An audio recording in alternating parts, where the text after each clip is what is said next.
নমস্কার। জয় শ্রী আম্মা ভগবান। এখন আমরা শ্রী পরমজ্যোতি ভগবতী ভগবানের চমৎকার শুনব। আমার নাম শারভিন রাও। আমি মালয়েশিয়াতে থাকি এবং আমি ভগবত ধর্মের একজন একেবারে নতুন ভক্ত। আমি এবং আমার পরিবার 2025 সালে এই ধর্মের শরণে এসেছিলাম। গত মাসে আমি এবং আমার পুরো পরিবার বড় দীক্ষামালা ধারণ করেছিলাম। সেই সময়কালে আমি আমার কর্মক্ষেত্রে অনেক বিভ্রান্তি এবং দ্বন্দ্বের মধ্য দিয়ে যাচ্ছিলাম। আমার মন খুব অশান্ত ছিল, এমনকি আমি আমার চাকরি থেকে পদত্যাগ করার সিদ্ধান্তও নিয়েছিলাম।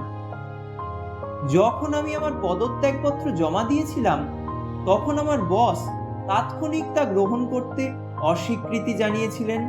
পরিবর্তে তিনি আমাকে কয়েকদিনের ছুটি নেওয়ার এবং ছুটির মেয়াদ শেষ হওয়ার পরে পুনরায় যোগদানের পরামর্শ দিয়েছিলেন।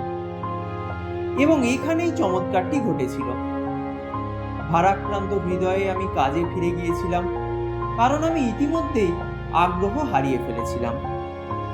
কিন্তু অবাক হলাম, আমার ম্যানেজার এবং ডিভিশন ম্যানেজার দুজনেই আমাকে ফোন করে টেকনিশিয়ান থেকে লাইন লিডার পদে পদোন্নতির প্রস্তাব দিলেন, সাথে বেতন বৃদ্ধিও। আমি সম্পূর্ণ হতবাক হয়ে গেলাম এবং আমি যা শুনছি তা বিশ্বাস করতে পারছিলাম না।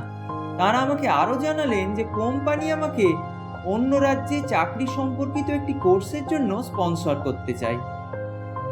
যখন আমি এই চমৎকারটি আমার মায়ের কাছে বর্ণনা করলাম, তখন তিনি আমাকে বললেন যে তিনি আমাদের প্রিয় শ্রী পরমজ্যোতি ভগবানের কাছে আন্তরিকভাবে প্রার্থনা করেছেন এবং বিনীতভাবে তাদের সাহায্য করার জন্য অনুরোধ করেছেন, এবং তারপরেই এই আশীর্বাদ আমি প্রাপ্ত করি। এখন আমি কোনো দ্বন্দ্ব ছাড়াই এবং নতুন প্রেরণা নিয়ে মানসিক শান্তির সাথে কাজ করতে যাচ্ছি। শ্রী পরমজ্যোতি ভগবানের ঐশ্বরিক আশীর্বাদের জন্য আমি তাঁদের প্রতি আন্তরিক ধন্যবাদ প্রকাশ করছি।